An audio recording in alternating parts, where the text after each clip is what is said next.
Alright, welcome to History Top 10, and today I'll be covering top 10 history events between 1400 and 1920.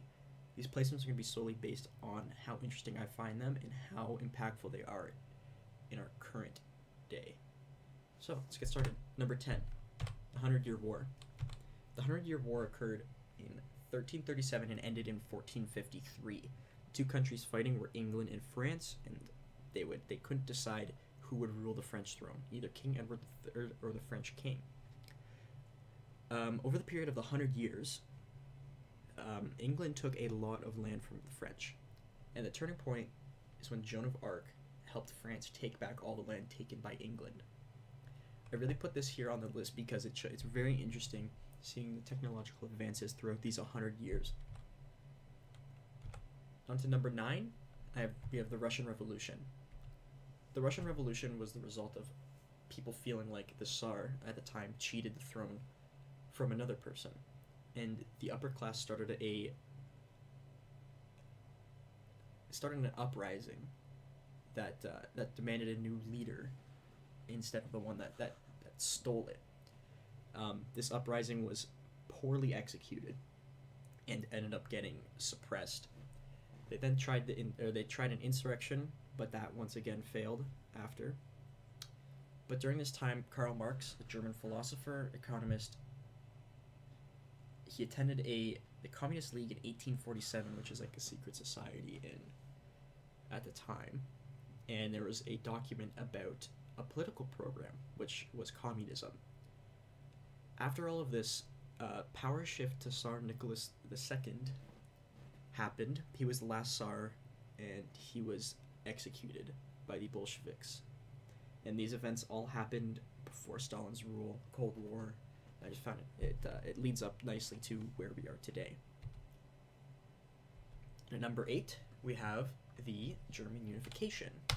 German Unification was a major event in history. It's mainly the history of Prussia and the surrounding land being all sucked into German name. And Otto von Bismarck was the prime minister of Prussia, and he would start wars throughout Europe to put Prussia as a power in Europe. And these wars would be against Denmark in 1864, the Austro-Prussian War in 1866. And after these two wars, he suggested German Confederation. This although led to disputes about administration. After this, the Franco-Prussian War, which is France against Prussia, that took place in 1817 to 1871, and was only really happened to show like how much, it's just to show strength. That's all it was, and it also sped up the unification of Germany. These events led up to Germany, or what we see as Germany on the map. And if these events were not to happen, we might still have Prussia as a country in Europe. Number 7, we have the Congress of Vienna. The Congress of Vienna was signed June 9th, 1815, and it was signed by most European countries, and these include Great Britain, Russia, Prussia, Austria, Sweden, Portugal, and France. Only one of them didn't sign, and that was Spain, and that was because they were upset about Italian settlements within Spain. And the Congress of Vienna was to restore Europe as it was before the French Revolutions and the Napoleonic Wars, and establish peace.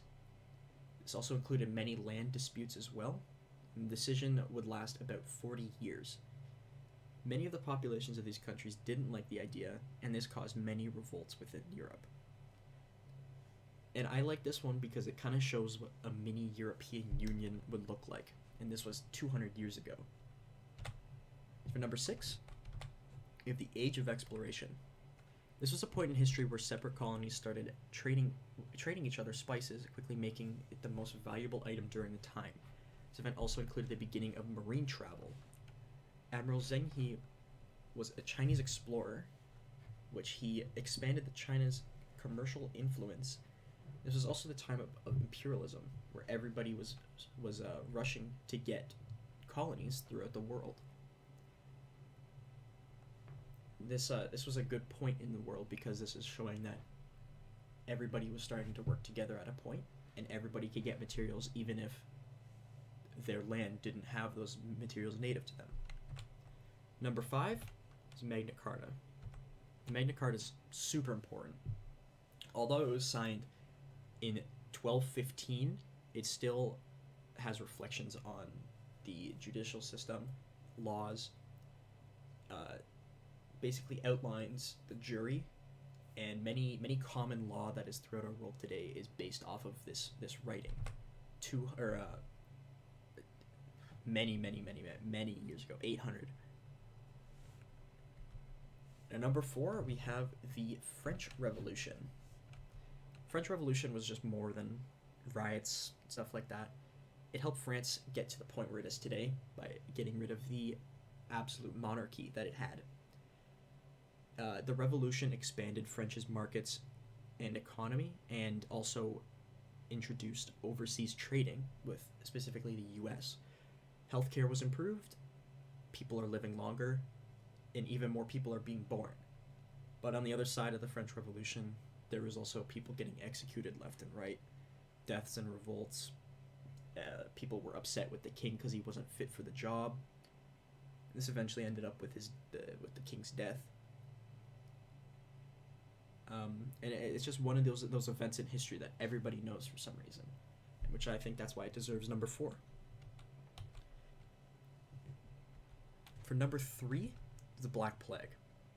The Black Plague decimated Europe between 1347 and 1351. The disease was mainly spread throughout the population by rats that were bitten by fleas that were infected with this plague.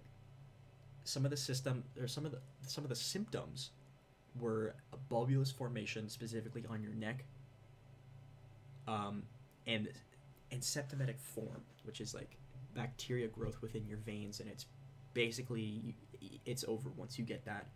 The mortality was about 35% to 70%, which accounted for about 25 million people dead, which is quite a bit in Europe at this time. And I feel like just these reasons alone should warrant number 3. As bad as it sounds, it thinned out the week of Europe, and who knows how the world would be today if there was no Black Plague. For number 2 is the Scientific Revolution. The scientific revolution, it did a lot, but I'm going to cover the Scientific Revolution as in terms of anatomy of human. It built the foundation of human anatomy. Even if some of the information wasn't correct, it was enough to help influence people to study it. It showed that humans wondered how our body worked, and it also influenced people to become doctors and help people who need it. Most of this information was learned from animal dissection, which taught the motion of the heart and blood within animals, but this concept could be applied to humans because we have the same systems almost. It was learned that blood was circulated through the body. Many more things were learned within the Scientific Revolution. I just gave a very, very, very brief summary of the human anatomy portion of Scientific Revolution. It paved an early road of modern anatomy and science, and without it, I couldn't tell you where we would be today. And finally, number 1. Number 1 is the Industrial Revolution. This is probably one of the biggest events in human history, as it marked the point where we started mass producing products, and it overhauled production methods, which allowed us to get products out even faster, helped us research things better.